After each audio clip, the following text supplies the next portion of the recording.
Now, I want to give you a few more examples how this law works in practical application. The Master said, if you are sick or frail during most of this life, you will attract a future physical body with similar weaknesses unless you have mastered the karmic lesson involved, meaning live according to the laws of God. And then he said, if you have a healthy body now, you will attract a healthy body again, provided you have taken good care without indulgence of this one, and provided you have not been unsympathetic towards those in ill health. You see how tricky that is? Same thing with wealth. Same principle.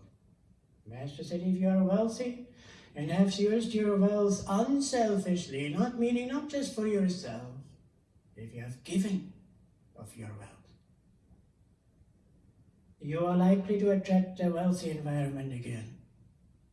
If, on the other hand, you have been selfish or have a miserly consciousness of poverty or need at the time of death, the karmic tendency engendered by your mind will cause you to reincarnate in a poor home, and perhaps with expensive tastes and desires.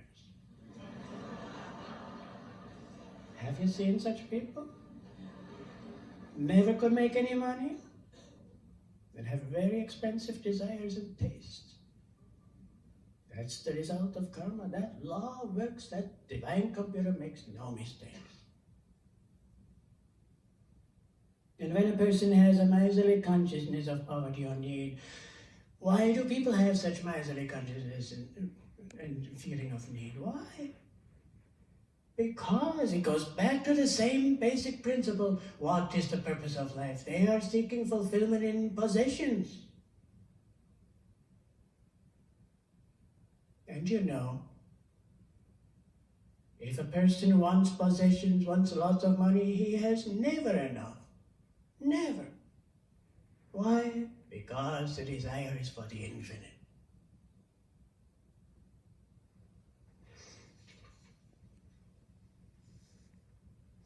And so we have to keep this in mind. We have to analyze, we have to introspect. The Master used to say, those that do not introspect, they are working with Satan because they are constantly again and again falling into those traps. And some people are very creative in creating bad karma. Just the other day, one of the devotees made a mistake which brought great inconvenience to another one. And he sent that devotee a note of apology and said, I never make the same mistake twice.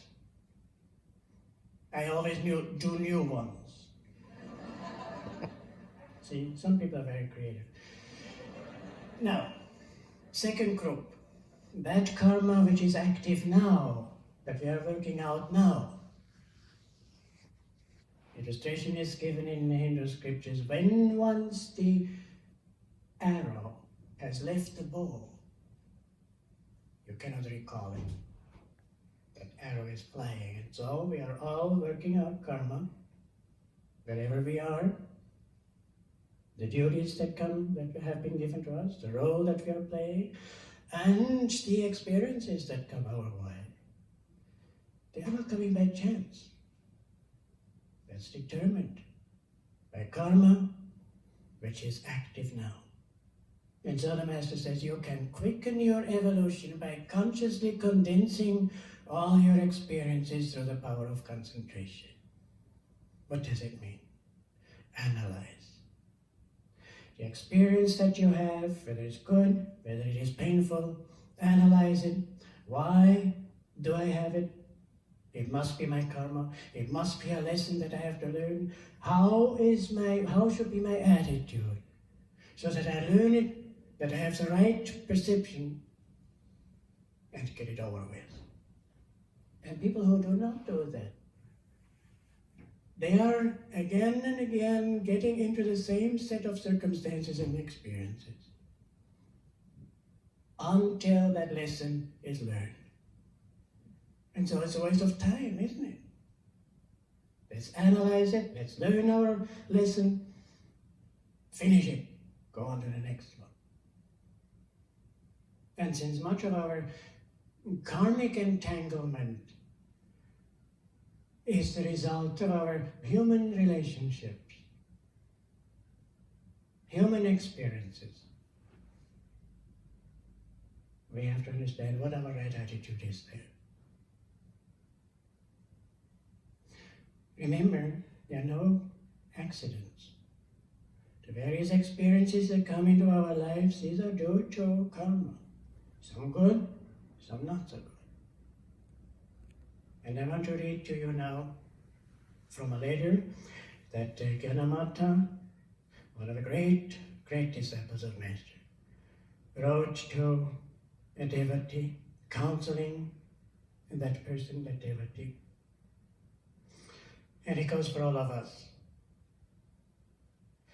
Whenever you are involved in an unpleasant situation with another person, as you are at present, I believe the best method of handling the matter is to decide, what should I do? How should I act? And then concentrate wholeheartedly on living up to your decision, putting the other person and her actions entirely out of your mind. That is wisdom. This is facing the issue with wisdom. Usually our reaction is entirely different, isn't it? We say, how dare he or how dare she act that way? And we are going to straighten out the other person. But if you do it the other way, how should I act? What should be my attitude? Gyanamata says the first effect of this is that one becomes calm and happy. And otherwise you're emotionally all stirred up, isn't it? And you know how important this is in dealing with difficult situations. Whenever I have remembered and lived up to this rule, I have met with surprising success. Whenever I have not followed it, but have expected to straighten things out by trying to effect a change in the other person, nothing but friction has resulted, and a lower vibration in my consciousness. Now, you know from experience, when your consciousness is high, nothing can touch you. Isn't it so? If we are down in the dumps, the slightest thing stirs us up. And so, as Gyanamata said, I maintain that holding my own consciousness on a high plane is of the first importance. If I take care of that, everything else will eventually come into line. And then she said, I deeply wish that you would be guided by this rule. Not only in this particular situation, but in all the questions that the years will present before you, to be decided and acted upon. That is the key, that is the solution. And then she said, enough stress in education is not laid upon the need for courage in the character. We must learn to endure, meaning we must learn not to have our own way, but to meet a lesson with the right attitude. And that way grow and overcome. And then she says, and the only way to learn is by enduring. In courage, one sees a brilliant triumph of the soul over the flesh. And then she said, then too, remember the words of the Lord Jesus. Father, save me from this hour. But for this cause came I unto this hour. As with him, so with us. How can we expect to escape that which we were born to endure? We came into this school to learn these lessons which come into our lives. We cannot escape them. We have to meet them. And then she said, no outward trial really matters.